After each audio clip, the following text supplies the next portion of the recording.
Happy New Year, Karen. I'm guessing you had a Bolivian Christmas too? You know, Sueño doesn't really get into the holiday spirit the way most people do. Another day I was driving him around Pucara, and he had me stop on this hill out of the middle of buttfuck nowhere. And he shows me these blueprints for his own mausoleum. I don't know, I guess he's planning his fucking legacy or something. But anyway, the mausoleum, it's fucking epic. And I'm like, Efe, that tomb is fit for a goddamn king. And Sueño turns that gigantic fucking head to me and says, completely straight-faced, cold as stone, Ricky, that's a tomb for a god. Can you believe the megalomania on this guy? And he just wears it around like a hat. Like it's no big deal that he thinks he's a fucking divine being walking among the goddamn mortals. I don't know, kid. My mother always told me I should be more confident. Maybe I should take a page from the big dog's book. Grow an ego the size of Russia. I bet you'd like that. I'll roll up into an RP. I don't know, have you rearrange the furniture to fit my divine design. But the mausoleum is gonna be a big construction project, and fucking artisans and craftsmen and, you know, guys who know stuff are making all this expensive replica shit. Or maybe he's gonna start importing art. Anyway, stick a pin in it. I'm just saying, this big project in Pucara is something you want to have on your radar.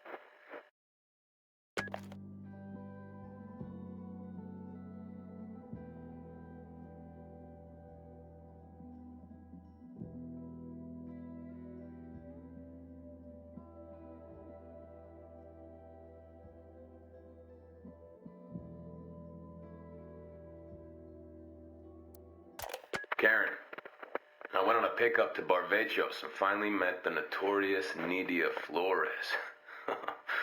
Jesus Christ, she is as sexy a woman as ever walked God's earth.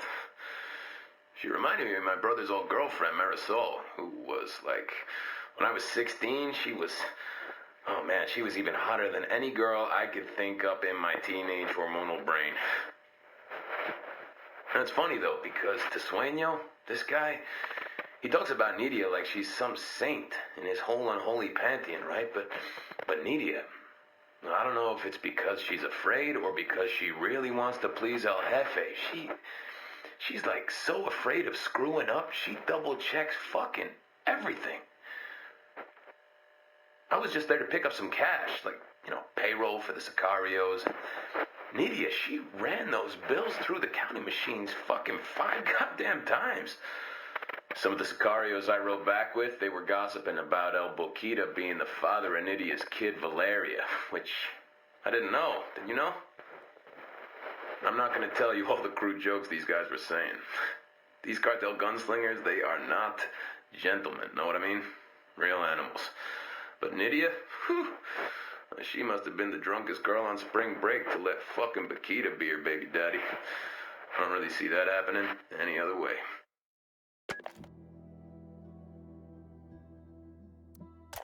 Karen, I saw your old pal, La Gringa. I guess you know her as Dr. Svensson.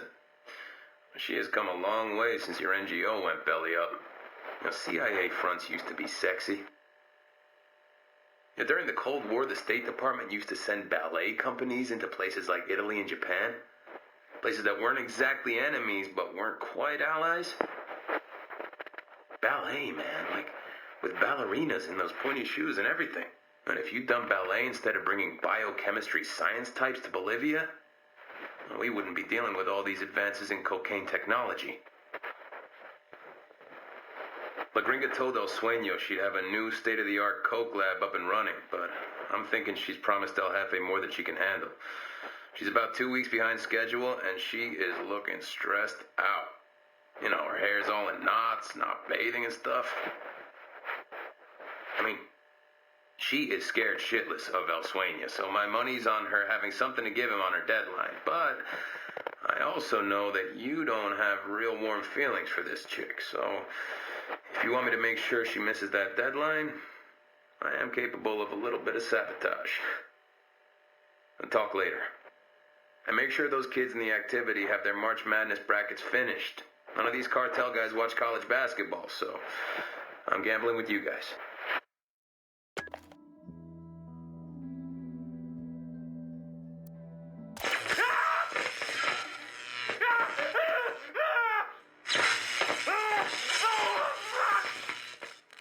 You're going to die, Ricky.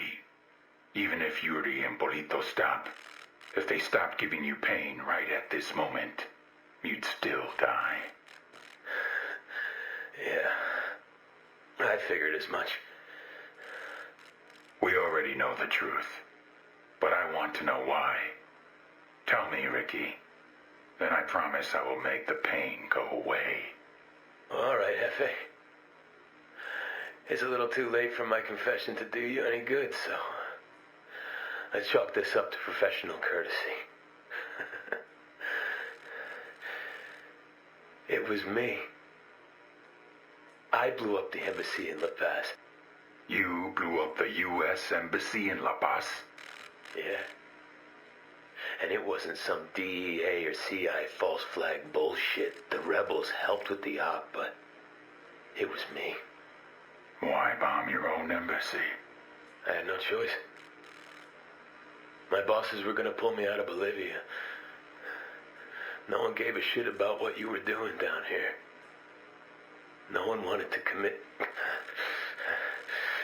any resources to stopping you assholes. I needed them to pay attention.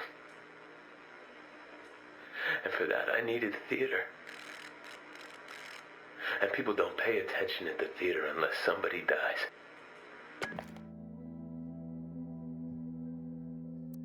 Karen, we have got some fucked up friends. I just expected Pacatari to give me some chicken feet to give to El Sueño and El Moro. But that bastard discarded Amaru, the damn founder of their fucking rebellion. You know, I gotta say, it's a smart play. With Amaru gone, Pacatari has no rival for the leadership of the rebellion. Authority of their group was always split between the two of them, but now there's nobody left to disagree with Pac. Giving Amaru to the cartel, the old man dies a martyr, and Pacatari keeps his hands clean of any of the bloodstains. Yes, that bastard Pacatari is using me, but hey, Amaru was always the one who didn't want to work with us Yankees. Should be a hell of a lot easier getting the rebels to cooperate now.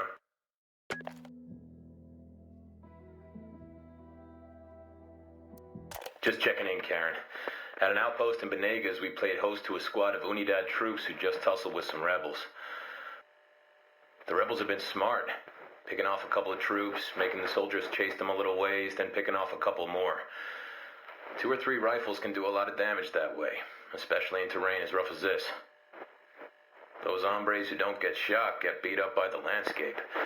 And you know, Unidad might be looking rough right now, but I don't see these rebels reaching any kind of victory without a little bit of conventional warfare. It'd be nice if the U.S. could step in and lend a hand, but these days it takes a lot for America to put boots on the ground. It'll take theater. Something really dramatic with an all-star cast. If something like that happened, something that could get the attention of the news crews, then you might see some American troops in Bolivia.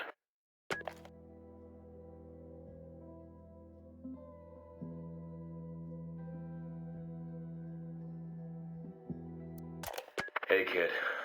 Intense day at the office.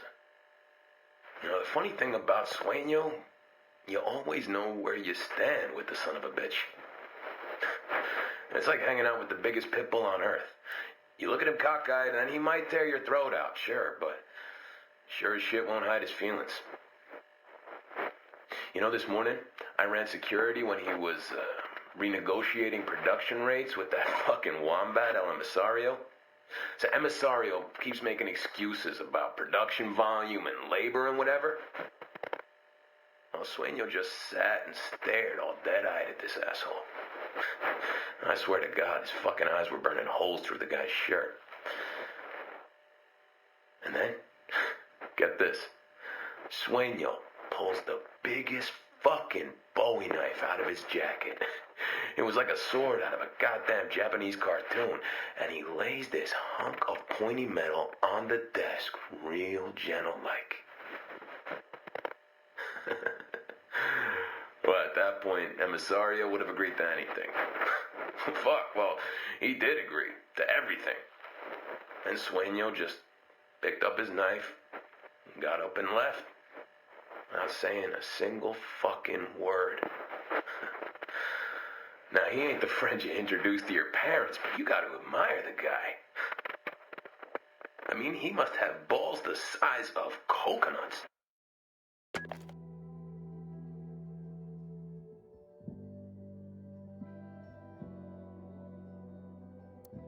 Karen, put on your happy face. I'm getting word about some Argentine politicians who are going to come visit the resort in Agua Verde. Your whole theory about corruption in Argentina has some legs. I don't think anything about the get-together is set in stone, but I'll probably get involved in the shindig at some point. Like usual, Carzita's doing all the work for now. God. That kid hasn't learned to keep his mouth shut, so I'm sure in a couple of days I'll be able to tell you which politicians are on the guest list. In the meantime, can you look into these rumors I'm hearing that the rebels in Bolivia might start working with the rebels in Peru? That's not the kind of shit I like to hear, man. We already know that the Peruvian rebels are trying to control the cocaine in their country. I mean, they advertise that shit. They post videos online about that shit. Are we trying to get rid of Santa Blanca just so Pat Guattari and his guys can take over? I mean, I know it's a possibility. I'm not a total idiot. But Pat Guattari needs to find other allies, man. Hey, Karen. So you know I spent every afternoon of the last week in these bottom-barrel strip clubs kissing up to El Boquita. Hey, some advice? When a strip club offers you a free steak lunch, don't order the food. I don't know. Maybe Boquita was just testing how strong my stomach is, but somewhere between the dog meat steaks and the senior citizens gyrating on stage, my bona fides checked out. That's right, kid. I got access to El Sueño. Me and Boquita met him at the busiest coca market you ever saw. And man, when the hell did God start making Mexicans this fucking big, I swear. The guy walks sideways through garage doors. Now listen, I've only met him the once, but I think El Sueño likes me. I went with that cover legend thing. You know, the one where I'm a contractor hired to guard oil pipelines and, try to make some more cheddar and shit. And he liked that I could talk about Santa Muerte, too. And guess what? On the spot, the big dog asked me to be a Santa Blanca lieutenant. And get this, he doubled the pay I was asking for. So congratulations. We got our foot in the door.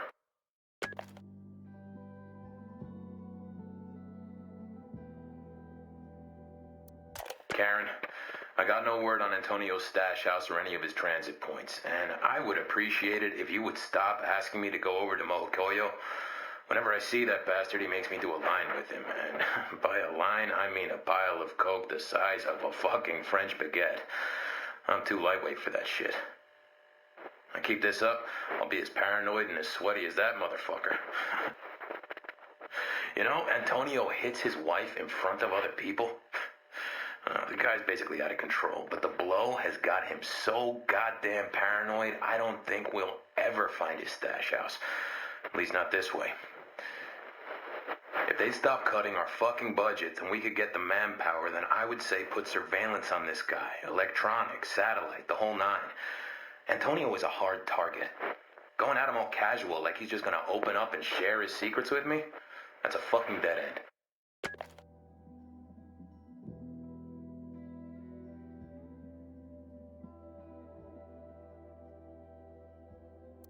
Hey, Karen, you tried these Bolivian buñuelos yet? They're not round like buñuelos mexicanos. Here, they poke these little holes in the middle of the dough. I guess so they cook faster. I mean, I like them, but Boquita is fucking addicted to these things. There's this little bakery in Huertas that I swear to God, Boquita keeps this bakery in business on what he eats alone. You'll think I'm crazy, but I really like this fat bastard. I mean, he really is a goddamn genius at smuggling. Anyway, give the Border Control agents a heads up. Paquita's getting a whole new fleet of stash cars from Huertas. He's like upgrading. Unless they get a scanner, I don't know if there's any way the Border Control can find the coke without tearing apart every car that comes to the crossing. I'll see if I can ID any of the drivers for you, but chances are slim.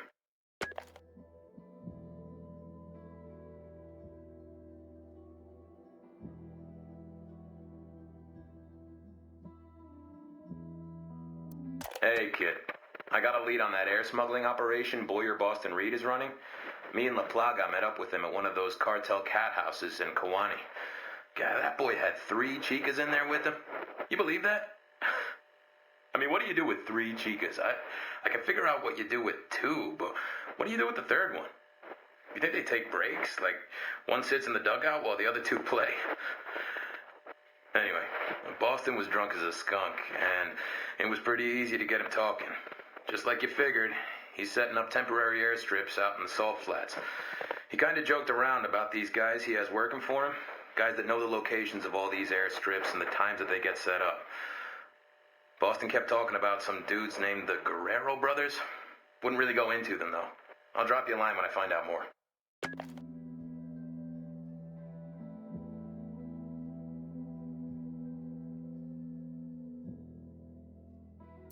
Your father is well? Sí, gracias. I wanted to ask about Sandoval. I deal with him occasionally. I've heard that lately he's been acting strangely, drinking more short-tempered. You know as well as I that working with El Sueño can be stressful. Sandoval is becoming dangerous, violent. I thought that with your resources... Gonzalo, it is not my place to be involved this way. If Sandoval becomes a problem, El Sueño will take care of it himself.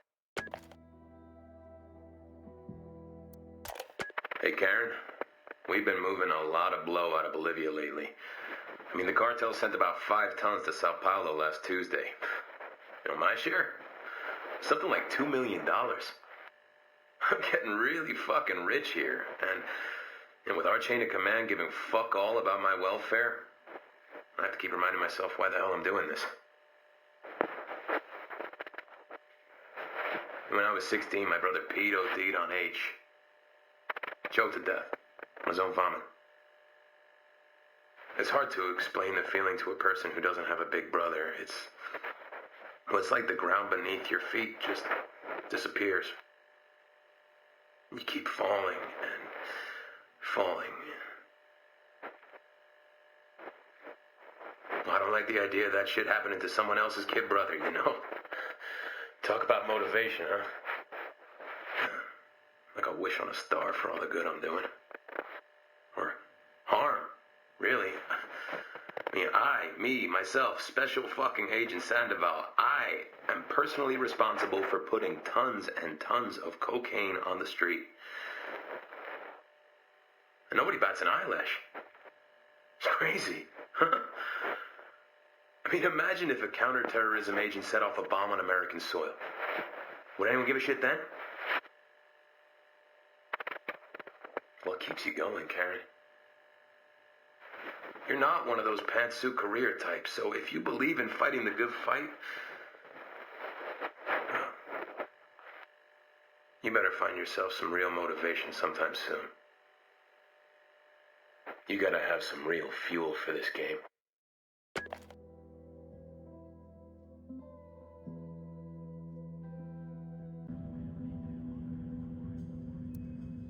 Hey, Karen. I know my station chief in Buenos Aires got the launch dates for those drug subs. You want to hear the stunning results of all our intelligence work? Squat. Nada. Nothing.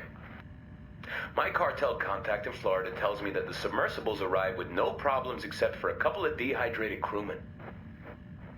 Either that fat fuck the station chief sat on the info or the goddamn Brazilians let the boats through. You know, would it hurt for somebody in our government to remember that loyalty is a two-way street? I mean, fuck am I taking these risks for? And to top it off, I helped smuggle 200 fucking kilos of cocaine into the US of A, and I got paid very well for it. I mean, shit. Am I corrupt? Or am I just doing my fucking job?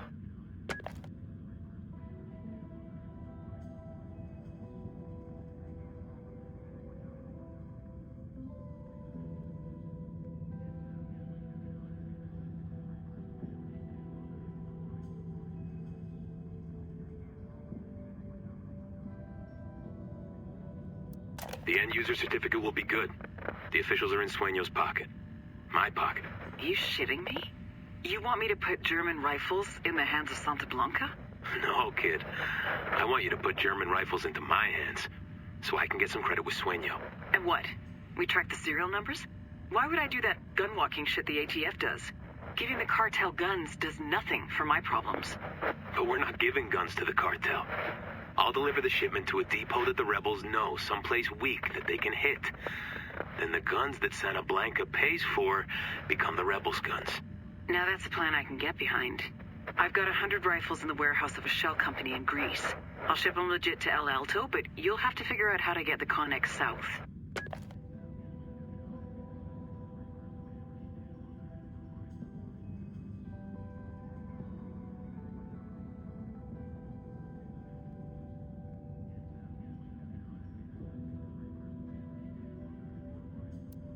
Hey, Karen. Just checking in.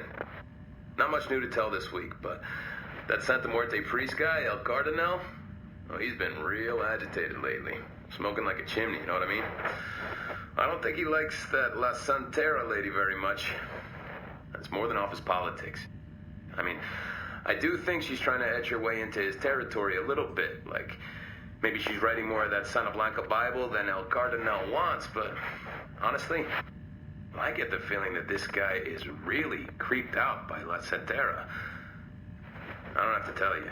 In this crowd, well, in this crowd, if you're creeping people out, then there has got to be something really wrong with you.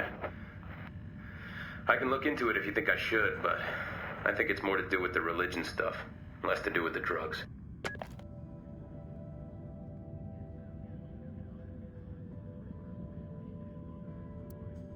What's up, Karen? Thanks for that intel on the rival cartel. That bit of misinformation, all that cloak and daggery stuff, it helped out with that Sicario El Jefe made me interrogate.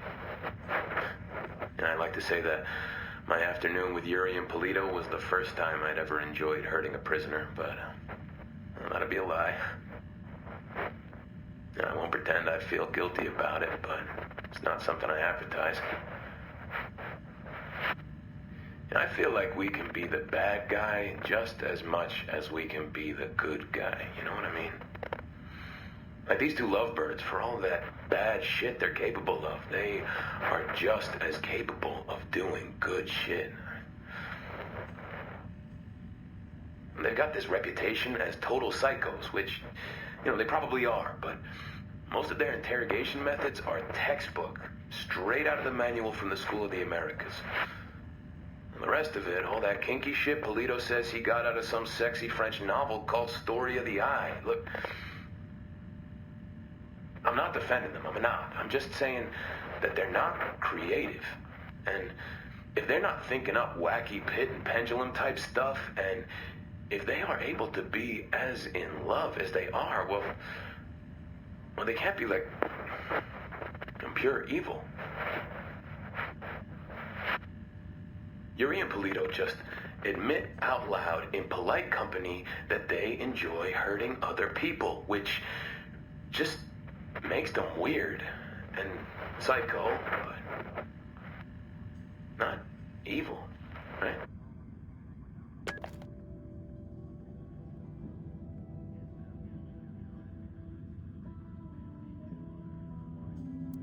Hey, kid.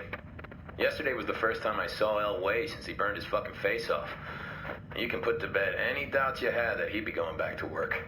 The man is a machine. His face is all wrapped up in gauze like the goddamn mummy, and he's still giving me a 5-cent tour of the mines. You know, I like this guy. If he wasn't a criminal, he'd be a fucking TV movie of the week. His face burnt off, and just a couple of weeks later, he overcomes diversity to run a pyrolusite mine. We gotta keep an eye out, though. Always gunning for revenge on this Unidad officer he blames for blowing his face up. You know, At the mine, after getting a whole lot of sideways glances, I realized that all these miners knew who the hell I was. I've been around so long that all these Bolivians think of me as a cartel buchon. And, well, you know me. I try to be a nice guy, a friendly guy. But these miners, they were acting like I was walking around with a gun pointed at their heads. It's kind of weird when everybody you look at is scared shitless. Makes it harder to remember that I'm secretly the good guy.